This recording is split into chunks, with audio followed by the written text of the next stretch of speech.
Hello everyone, स्वागत है आपका हमारे प्यारे चैनल बहन्स पढ़ाई में। मेरा नाम है शिखा और आज हम करेंगे अपना chapter physical education and sports for child with special need.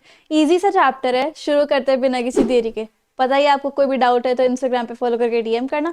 Notes आपको टेलीग्राम पे मिल ही जाएंगे, दोनों के लिंक है डिस्क्रिप्शन बॉक्स में। ठीक है, तो सबसे पहले हम शुरू करेंगे कि जी डिसेबिलिटी क्या होता है। डिसेबिलिटी का मतलब है कि जैसे हम नॉर्मल फंक्शन कर रहे हैं और हमारा या तो फ्रॉम बर्थ कोई प्रॉब्लम है या फिर किसी एक्सीडेंट के बाद हमें वो नॉर्मल फंक्शन करने में बहुत ज़्यादा प्रॉब्लम आ रही है। मान लो किसी के हैंड का एक्सीडेंट हो जाता है तो वो हैंड जो नॉर्मल फंक्शन नहीं कर पा रहा है, लेग में प्रॉब्लम आ गई तो नॉर्मल एक्टिविटीज़ नहीं कर पा रहा है लेग, या फिर किसी किसी को बाय बर्थ भी हो जाता है। So that is disability. Disability cognitive हो सकती है, डेवलपमेंटल हो सकती है, इंटेलेक्चुअल हो सकती है, मेंटल, फिजिकल, सेंसरी, या कभी कभी कॉम्बिनेशन भी हो जाती है। सो ये एक टाइप की रिस्ट्रिक्शन होती है किसी भी इंडिविजुअल के लाइफ में कि वो कोई एक्टिविटी जो है उसे परफॉर्म करने में बहुत ज़्यादा प्रॉब्लम्स आ रही है, नॉर्मल फंक्शनिंग में अड़चन डालती है ये डिसेबिलिटी। ठीक है, सो अब टाइप्स ऑफ डिसेबिलिटी करते हैं, उसके कॉजेज, उसके नेचर भी हम करते हैं ना।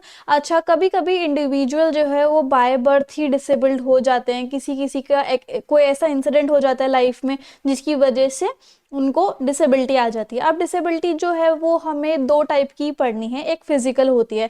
फिजिकल क्या होती है? फिजिकल डिसेबिलिटी, इसका मतलब होता है कि या तो हमारी अपर बॉडी में या फिर हमारी लोअर बॉडी में फिजिकली मतलब बॉडीली परफॉर्मेंस या फिर फंक्शनिंग करने में दिक्कत होती है। ये हमारी मस्कुलर से रिलेटेड हो सकती है, स्केलेटन से रिलेटेड, सर्कुलेटरी में, रेस्पिरेटरी में, नर्वस सिस्टम में हो सकती है। ये इनबॉर्न भी हो सकती है और कभी कभी एज के हिसाब से भी आ जाती है। सेंसरी हमें नहीं करना है, कॉग्निटिव भी हमें नहीं करना है, हमें करना है इंटेलेक्चुअल डिसेबिलिटी। इंटेलेक्चुअल डिसेबिलिटी क्या होती है कि जैसे कभी कभी लोगों को रीजनिंग करने में दिक्कत आती है, याद करने में दिक्कत आती है, वो अच्छे से बिहेव नहीं कर पाते सोशली, प्रैक्टिकली, तो ये भी एक टाइप की डिसेबिलिटी होती है, उसको हम इंटेलेक्चुअल कहते हैं। अब हमें करना है कि डिसऑर्डर क्या होता है। ये एबनॉर्मलिटी टाइप होती है फिजिकली भी और मेंटली भी। जैसे साइकेट्रिक डिसऑर्डर्स हो जाते हैं, हमें बेचैनी वाले डिसऑर्डर जैसे एंजाइटी डिसऑर्डर्स, पर्सनालिटी डिसऑर्डर्स भी हो जाते हैं, जिसकी वजह से क्या होता है, हमारा अच्छे से डेवलपमेंटल नहीं होता। और कुछ ऐसे से फैक्टर क्यों ऐसे क्यों होता है कि मतलब वो नॉर्मल बिहेव नहीं कर पाते या नॉर्मली कुछ अच्छे से कर नहीं पाते।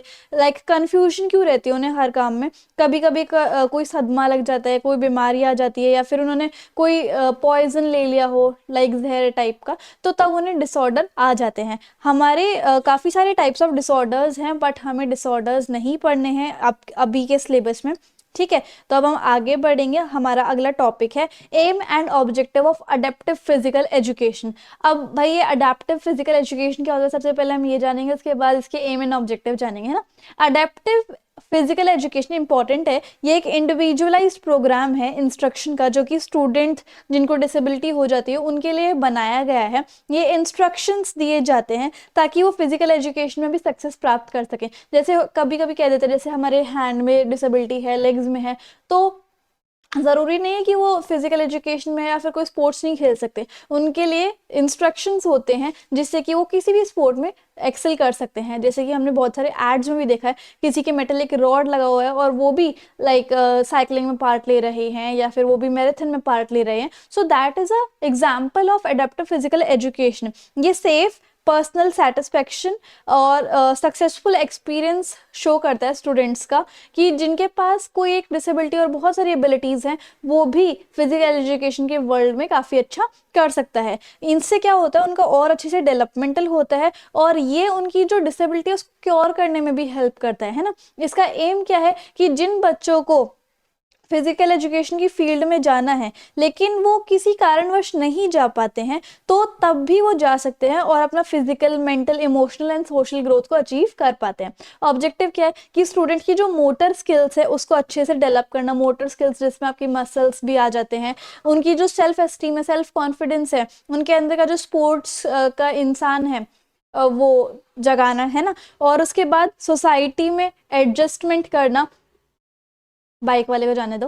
ओके, और अपॉर्चुनिटीज को लर्न करना, मतलब अपॉर्चुनिटीज़ को देखना कि और वो कहाँ कहाँ पे अच्छा कर सकते हैं, पार्टिसिपेट करना जितना वो पार्टिसिपेट कर सकते हैं, और उनका ऑर्गेनिक और न्यूरोमस्कुलर सिस्टम भी काफ़ी ज़्यादा अच्छा हो जाता है। वो अपनी फिजिकल और मेंटल लिमिटेशंस को कि उनको अभी ये प्रॉब्लम है फिलहाल में, लेकिन वो अप्रिशिएट करते हैं कि देखो मैंने इतना अच्छा करके दिखाया है। ये स्टूडेंट्स को हेल्प करता है ताकि वो बहुत सारे स्पोर्ट्स को इंजॉय कर सके, वेराइटी ऑफ स्पोर्ट्स को लाइक अप्रिशिएट कर सके, रेदर देन नॉन पार्टिसिपेंट्स और स्पेक्टेटर्स, मतलब रेदर देन ऑडियंस, है ना। उसके बाद हम आगे पढ़ते हैं, आगे हमें क्या पढ़ना है, रोल ऑफ वेरियस प्रोफेशनल। अब यहाँ पर बहुत सारे प्रोफेशनल्स का रोल रहता है। जैसे कभी कभी किसी को डिसेबिलिटी हो जाती है तो उनके लिए भी, उनकी लाइफ में भी बहुत सारे लोग होते हैं जिसकी वजह से वो काफ़ी अच्छा करते हैं लाइफ में। जैसे कि सबसे पहले काउंसलर होता है, हमारे स्कूल्स में काउंसलर होते हैं। उनका क्या वो होता है, वो बच्चों को अकेडमिकली, जैसे स्कूल में भी हमारे साथ होता होगा कि हमें कोई प्रॉब्लम आ रही है तो हम किसी कोई टीचर जो फ्रेंडली सी है उनके पास जाके पूछते हैं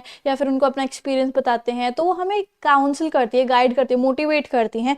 तो हमें जो भी academic, social, behavioural, emotional problem आ रही है तो स्कूल काउंसलर उसको एड्रेस करते हैं और मोटिवेट करते हैं बच्चों को। ये बेसिकली कभी कभी ऐसा होता है कि school counsellor parents, teachers, special educators के साथ मिलके उन बच्चों के लिए एक हेल्दी लर्निंग एनवायरनमेंट क्रिएट करते हैं और उनको कंफर्टेबल फील कराते हैं। ऑक्यूपेशनल थेरेपिस्ट का क्या रोल रहता है, ये जो है बच्चों को एजुकेशन देते हैं, टीचर्स को भी रिसोर्सेज प्रोवाइड करते हैं, पेरेंट्स को भी लाइक एड्रेस करते रहते हैं टाइम टू टाइम, बच्चे की मोटर स्किल्स डेवलप कराने में हेल्प करते हैं, क्लासरूम में भी, घर पे भी, है ना। और टीचर्स को ये हेल्प करते हैं ताकि वो बच्चे को अच्छे से पहचाने, उनके मोटर स्किल्स में क्या क्या प्रॉब्लम आ रही है उसको एनालाइज करें, उनको ठीक करवाएं, उनको कुछ ना कुछ एक्टिविटीज़ दे जो उन्हें डेली चैलेंज करे और वो उनको अचीव कर पाए। अब फिजियोथेरेपिस्ट का क्या रोल रहता है, फिजियोथेरेपिस्ट बेसिकली ये हेल्थ केयर प्रोफेशन होता है ताकि आपकी हेल्थ और आप बहुत अच्छे से लाइक अपनी बॉडीली फंक्शंस करते रहो। ये जो है आपको कोई इलनेस हो जाती है, इंजरी हो जाती है, कोई डिसेबिलिटी हो जाती है, तो मसाज के वे में या फिर एक्यूपंक्चर्स या फिर कुछ मूवमेंट्स के वे में आपको बेटर करवाते हैं, है ना। अब फिजिकल एजुकेशन के टीचर का क्या रोल रहता है, ये primary and secondary school students को फिजिकल एक्टिविटी करवाते हैं, साइकोमोटर लर्निंग कराते हैं। ये बच्चे की वेलनेस में और बच्चे की डेवलपमेंट में बहुत ज़्यादा हेल्प करते हैं, इनका बहुत बड़ा योगदान होता है। जैसे अगर स्टूडेंट जो पूरा दिन पढ़ता रहेगा तो उसकी फिजिकल डेवलपमेंट नहीं हो पाएगी ना, मेंटली तो हो जाएगी बट फिजिकली नहीं हो पाएगी, फिजिकल नहीं हुई तो मेंटली का भी कोई फायदा नहीं है ना। तो पीटीआई यानी कि फिजिकल एजुकेशन, पीईटी यानी कि फिजिकल एजुकेशन टीचर क्या करता है, स्टूडेंट की परफॉर्मेंस को इवैल्यूएट करता है, एटीट्यूड को भी, और level of fitness, physical fitness कि वो कितना फिजिकली फिट है एक बच्चा, उनके टेस्ट भी कराते हैं ताकि स्टूडेंट की ओवरऑल हेल्थ और एथलेटिक जो उनके पास स्किल्स है उनको एक ब्रॉडर पिक्चर दिखने लग जाती है कि ये बच्चा काफ़ी अच्छा कर सकता है स्पोर्ट्स में, इसको और आगे ले जाना चाहिए, है ना। अब स्पीच थेरेपिस्ट का क्या रोल रहता है, बेसिकली ये क्या करते हैं, जैसे काउंसलर्स होते हैं, मोटिवेटर्स होते हैं, वो अपनी आवाज़ से, मतलब अपनी वाणी से दूसरे बच्चे को समझाने की कोशिश करते हैं, उनके साथ कम्युनिकेट करने की कोशिश करते हैं, उनके साथ एक इम्पॉर्टेंट रोल प्ले करते हैं और एंड गाइड एंड मोटिवेट करते हैं with the help of their speech और कम्युनिकेशन स्किल्स। अब स्पेशल एजुकेटर का क्या रोल रहता है, स्पेशल एजुकेटर जो हैं वो बच्चों को, जिनकी जो मतलब जिनको स्पेशल नीड्स हैं, उनके पास, स्पेशल एजुकेटर के पास कुछ ऐसे करिकुलम होते हैं, एक्टिविटीज़ होते हैं, मेथड्स होते हैं जिससे कि बच्चा जो है इजीली पार्टिसिपेट कर सके, है ना। अब हमें बात करनी है डिसेबिलिटी एटिकेट्स की। एटिकेट्स क्या होते हैं, कुछ अच्छे गुड एक्शंस या फिर मोरल वैल्यूज़ जो सबको पता होनी चाहिए। तो इसमें क्या होता है, डिसेबिलिटी एटिकेट्स में देखते हैं, be respectful and treat everyone with the kindness. जो जिन किसी के साथ भी डिसेबिलिटी हो सकती है तो सभी को एक पोलाइट लैंग्वेज की ज़रूरत है, सेम रिस्पेक्ट की ज़रूरत है ना। जो ये एजम्पशन बना लेते हैं, स्टीरियोटाइप्स बना लेते हैं, उनको भगाने की ज़रूरत है। Use person first language. अब यहाँ पर कैसे हमें बोलना चाहिए, फॉर एग्जाम्पल से a person with a disability instead of a disabled person, हमें बोलना चाहिए a person with a disability कि एक पर्सन है जिसको एक डिसेबिलिटी है, ये नहीं बोलना चाहिए वो डिसेबल्ड पर्सन है, इस टाइप से। तो फर्स्ट लैंग्वेज हमें यूज़ करनी चाहिए। Ask before offering help. आप कोई भी उसको हेल्प ऑफर कर रहे हो किसी भी इंसान को, तो उससे पहले उससे पूछ लो कि मैं आपकी हेल्प कर सकता हूँ या फिर कर सकती हूँ, इस तरीके से। Be mindful of physical space. आप एक स्पेस जो है वो मेंटेन करके रखिए, है ना। उनका रास्ता जो है वो मत रोकिए, आप जो है सबको प्रेफरेंस दीजिए।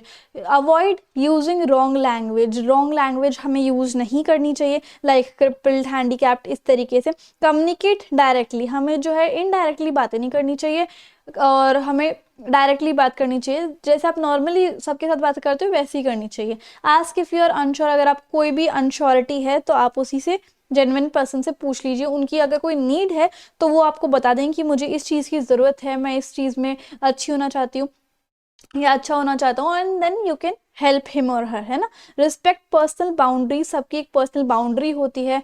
कोई भी उनके एड्स को आपको मतलब उन्हें परेशान नहीं करना चाहिए। पर्सनल स्पेस सबका, टचिंग वगैरह अवॉइड करना चाहिए। मोबिलिटी एड्स उनकी परमिशन के बिना नहीं लेने चाहिए।